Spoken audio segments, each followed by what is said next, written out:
Assalamu alaikum, урматтуу Москвада мекендештер, амансыздарбы? Сиздер менен кайрадан эле Москва туугандар. Бүгүнкү күнгө 4-июль, вторник. Өзүңүздөр көрүп тургандай күн аябай ысык. Ысык күндөрү өзүңүздөр этият кылып, болушунча ысыкта азыраак жүрүңүздөр. Таза сууду көбүрөөк ичиңиздер, ден соолукту жакшы караңыздар туугандар.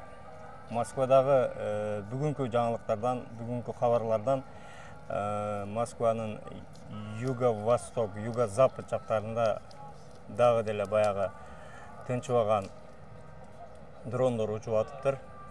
Бүгүн дагы 3 дрон ошол Москванын Новая Москва жакта, ошол территорияда атылып түшүрүптүр.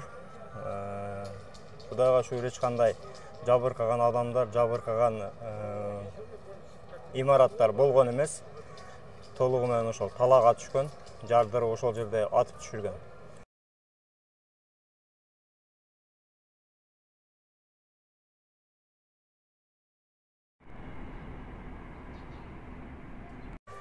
Бирок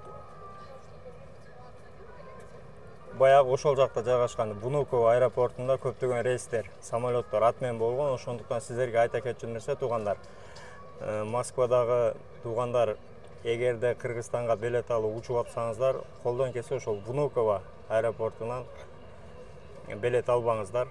Башка аэропорттордон учканга аракет кылыңыздар. Себеби ал жерде көбүнчө эми задержка болот, башка болот, ошентип атмена болуп калышы да мүмкүн рейстер. Андыктан ошону эске алыңыздар туугандар. Өзүңүздөргө сак болуңуздар, документке так болуңуздар, аман болуңуздар. Эгерде билет ала турган болсоңуз, эми сиздерге реальный адамдарды сунуштайбыз. Көптөн бери билет сатышат. Номерлерине калтырып коебуз. 825 061 79 79. Асман авиа деген. Андыктан ушул жигиттерден алсаңыздар, ишеничтүү билеттерди аласыздар. Негизи эле бардыгыбыз мекенибизге аман эсен жеткенде Аллахым өзү насип этсин. Аман болуңуздар туугандар.